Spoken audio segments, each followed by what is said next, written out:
Every time I ask the question, are we recording? Recording in progress. It's just like Siri, a female telling me I'm wrong. So I want to give you guys another test run because I'm old school. What I do is I do the project like this one and then I look back at it, see if it's getting better. We just came back from. I'm in a bad mood. Sorry. Why is this music fucking on? Sorry about that. You know that song? That's a Phil Collins song, and it's "Take Me Home." I don't know why I had to say that word twice. It's called "Take Me Home." When I was 15, I was a big, huge Phil Collins fan, and like you guys, probably lots of teenage problems. Run away a couple times. Seen probably domestic violence. I mean, I'm not saying like I had it bad. I'm saying like my brother had it bad, my sister had it bad, like lots of people in my family had it bad. But this is typical with latchkey kids. But when I heard that song, I thought, oh my God, Phil Collins, it's a bad jam. And then fast forward 30 fucking years later, fuck, I'm sitting in the movie theater with my son, and I'm hearing that song, and I started thinking, that song really means a lot to me. Nobody in this movie theater knows it. I must be getting old. I mean, it means a lot to me. It's about finding a home and finding a family and belonging somewhere where you want to belong. Um, and then in the movie that we saw today as a family, my son, he's been busting his butt really well in basketball. He's a 14 and a half year old. He's going to start high school pretty soon. I think like next week or in 3 weeks, 2.5 weeks, 3 weeks, he's going to start high school. And he's already playing on the varsity team to give the seniors a break because, man, their team sucks ass. So he gets some experience on the varsity team. And then he plays a ton on the JV team because their team sucks ass. So he gets to work on his own skills because his players and his team members, they suck ass. And he plays like maybe nonstop on the freshman or frosh soft team because their team really sucks ass. I told his mom, Memory, I can't believe the last time I've had a son that was so talented, so coordinated, and he's just so determined and tries so hard. And he's one of the smallest guys on the court, not like a shrimp, but he's growing into his own body. And man, he works so hard and he's so tough. And he scores usually half the team's points. And I told his mom, do we really need to have him on a team that sucks ass? Like Rhino ass. Can we like have him go like to Edison, a couple of miles away? But that team would take him. I mean, this guy's gonna be a baller because he doesn't do anything else around the house. He's only got one job, just one. He's sponsored by two parents. We've been to every single game this summer. Shout out to Smokebreak 215 who convinced me against my better masculine opinion that I shouldn't be involved in every fucking game. But no, she was right. I guess sometimes it takes a big black beat of a woman to verbally castrate you so that you do the right thing. Because I thought, I don't think I was this tight with my other children when they were growing up. I had my own business, and I'm working a lot, like 60 to 80 hours a week, 6 days a week for sure. And now I'm retired, which basically means unemployed since COVID. I mean, how many 75-year-old ladies were just dying to knock on my door and go dancing because our job was shut.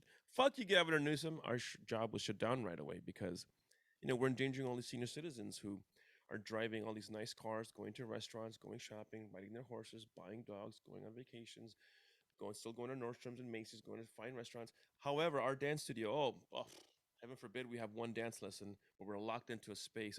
Don't even get me started on that. What are you, half a fag over there? I'm doing that on purpose because when you watch a mobster movie, they used to say that a lot. And in my generation, grew up with that a lot. So for you guys, you're going to get your panties in a bunch. Pay me back with a joke. Just do that. Here's a good one.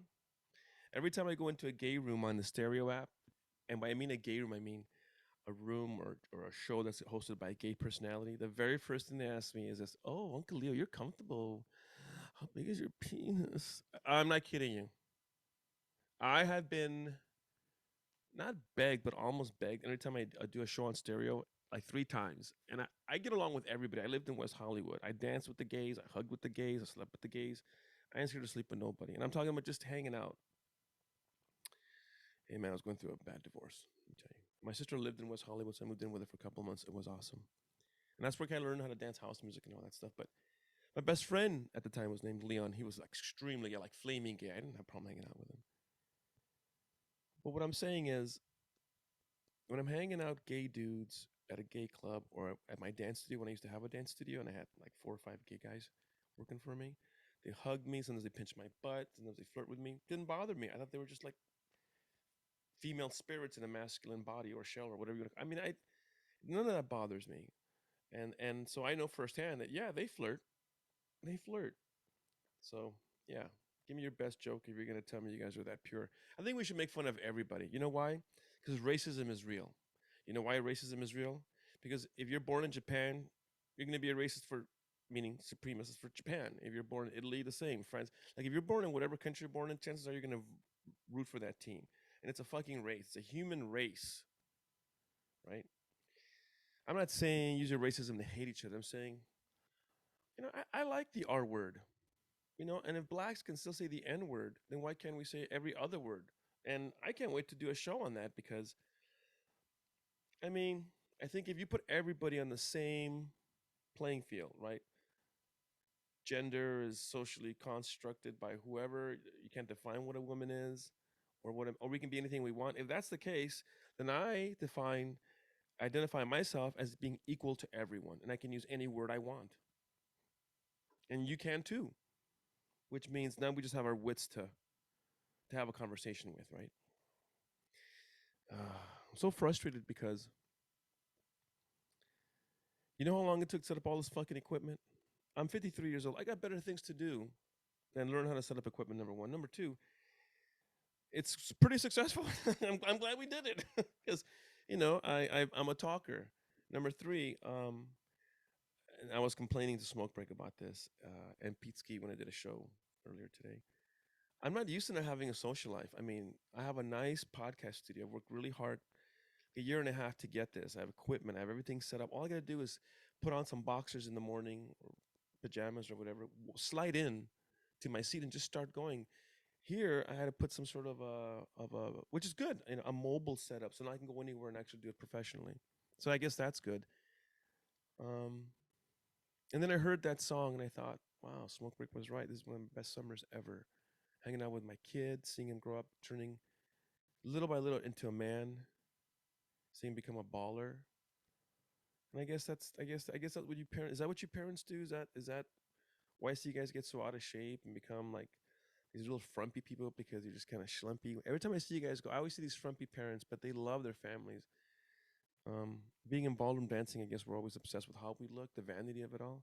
I saw Shallow Hal, so now like don't care. But I notice when I go out to the gym to watch my son play, I like standing up straight.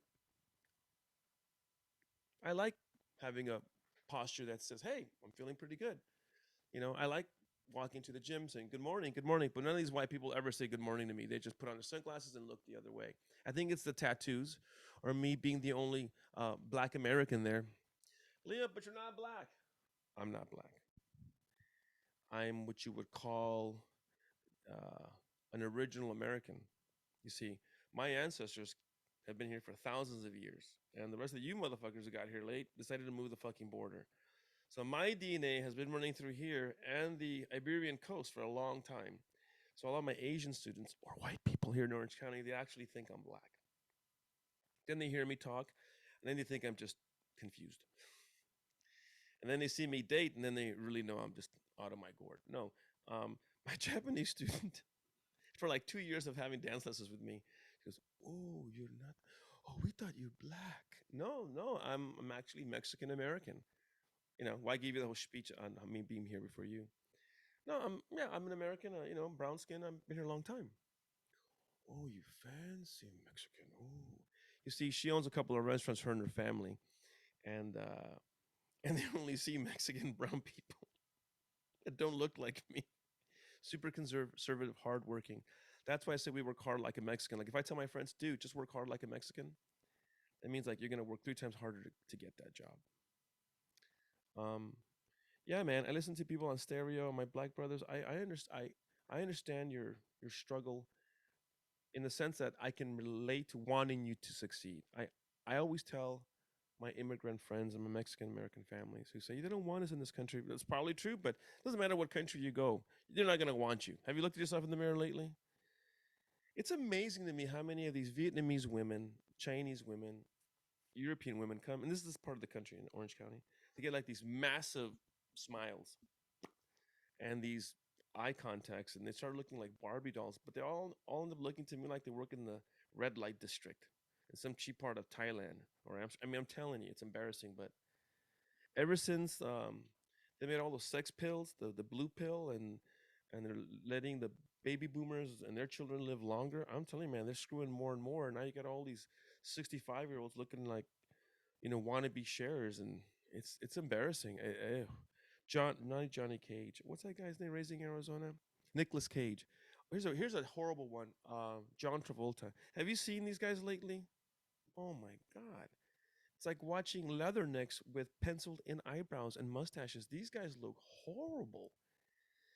I mean, Clint Eastwood looks like an old guy ready to die. Okay, that's the role he's playing. But these other dudes, I mean, come honestly, you want me to think the 64-year-old man is a stud? It's gross. Everything's so hypersexualized in this country. Anyway, I'm doing this little test to let you guys know that Maggie is still with me. Bought her last week. She's doing her job. I've had an amazing summer. I'm meeting people on stereo. I welcome you to do an interview with me. And I wanted to. All this was, by the way, all this is just to fucking critique the video. You know what? We should have gone live on YouTube. Oh, fuck YouTube. Um, I mean, sorry about that. This is okay. Can we take 5, 3? Calm me down. 3, 2, 1. My name is Mr. X, but you can call me Leo or Uncle Leo on the Uncle Leo Comedy Channel, or as I'm known on stereo. I'm very happy to be here to see all you lovely 16 subscribers rise and shine as that British guy. Uh, what's his name? The British guy, Russell Brand. I love how at the beginning of COVID, he's like trying to inspire the world. And now that he's been doing a show for a while, never gives us solutions, just talks a whole lot of this, what about this, and what about that, and I know the truth, and what I can't believe what they're doing now. And when we hear these British voices talks, we feel like, oh yeah, man, that's old English. I can trust that voice. I can trust that information. No, he's a fucking comedian. At least Jimmy Dore tries to give you some solutions, right? Tries to give you some pushback. Somebody on stereo says, comedians, Joe Rogan, I would never take his advice. He doesn't want you to. He tells you don't listen to him. He's absurd, but he wants you to see that even the most absurd of people warrant your attention because he's getting some really amazing people from around the world sit at his table and talk and edit it. And that's what is that what podcasting has become? We have aspiring comedians, aspiring comedians of any kind, giving you their opinion because I guess we're used to not being respected because we're idiots. I don't know. We're gestures in the court. Can we take 5? I know we're off subject. Okay. 3, 2, 1. My name is Mr. X, but you can call me Leo or Uncle Leo Comedy Channel. I'm known as Uncle Leo on stereo. I just came back from a great movie review, and I was in a bad mood, and now I'm in a good mood. This is only like the 5th take. Such a diva. Tim Asshole from Vegas was right. It takes me forever to be in the right mood.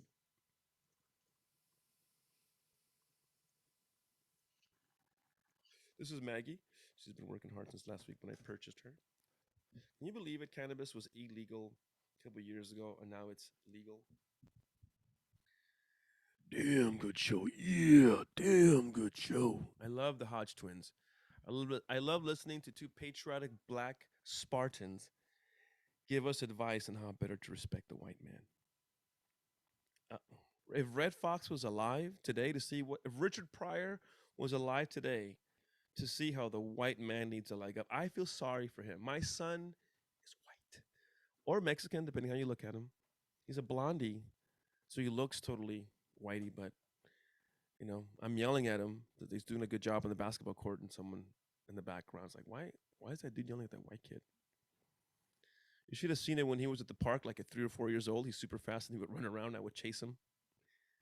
all the white moms, and there's only white moms in Orange County, California. No, shout out to all the white moms that don't judge me. They all look away when I'm crossing the street. I'm telling you. Okay, take five. Stop hanging around stereo. It's not all about racism. 3, 2, 1. My name's Mr. X, but you can call me Leo. All right. I'm a professional. I know what I'm doing. God damn it. Why am I holding this up? Good workout. Yeah, damn good. Okay. We only need 2 minutes on this. 3, 2. My name is Mr. X, but you can call me Leo. This might be my 7th take, so please bear with me. I'm in a great mood finally. Maggie and I have been hanging out since last week. I'm welcoming you to do a show with me as I hotbox it by myself or with you. It's up to you. Smoke Break 215, shout out, have some great advice. Hung out with my son all summer long, and today we just came back from seeing a movie. My movie review on Thor, Love and Thunder. It's worth seeing. If you want to take a nap and feel guilty about not spending time with your family or your child, go there. They're going to be thrilled. Have one of those hot dogs, those side order of diabetes or nachos and soda, as they call it. Pay $45 for 3 snacks. Lay back in those horrible chairs for your back. Fall asleep. Your son's going to love you at the end of the movie. Thanks, Dad. You're welcome, son. And, all the movies are the same. All the Marvel movies are the same. I grew up reading Marvel because, you could masturbate. When you're a Jehovah's Witness as a kid, they don't allow you to. I'm going to smoke the ganja. I'm going to invite you guys to join me. 2 thumbs up, as Siskel and Ebert would say. I know you guys don't know who that is. Go see the movie. There is a little gay scene in there that was about 2 guys that were rock hard. Literally, they were rock hard creatures, and they hold hands over a fire in a cave. And then 3 weeks later, I guess another rock baby grows. It was quite fascinating, as Spock would say. Fascinating. So I thought that was interesting. And then I also saw the queen or king of Asgard talk about the crush she had on her lover. And unfortunately, she died in battle. Her gal warrior, so she wanted to die. I thought that was romantic. To me, it's extremely sexy when I see 2 lesbians want to die for each other. It rubs its lotion on its skin, or else it gets the hose again. I don't know why I'm saying that. I guess it's because I just find it odd at 53 that I'm injected in my mind with these visions of things I'm not used to seeing. Don't be racist or xenophobic. Bro, I was at a gay club last week. Cock and balls all over the wall. That's the wall. I'm not talking dudes. I'm talking about that's the portraits. There were two dudes on there dressed as drag queens, so you can see their cock and balls, and they were tucked in very well. But the makeup on top was rocking pretty good. And I've seen like too many diva shows. How many is that? Two drag shows is way too many. So I'm doing some videos in Orange County to see what's happening. When I saw the drag show, I'm like, I'm out of here. But usually that gay club has the music like a gay club. If you like house music, funk music, that's the place to go to. So don't give me any shit about that. I hate the gays like I hate the straights and anybody else who doesn't like me. Otherwise, I love the gays and the straights and the blacks and the whites if they like me. I'm hating everybody and I'm loving everybody. It all depends on respect, and maybe I'm pushing the boundaries here. Was this supposed to be a fucking movie review? God damn it! Listen, go see the movie. I took a good nap. Had a great summer. I gotta go. I'm gonna keep on rambling. My name is Mr. X. See ya.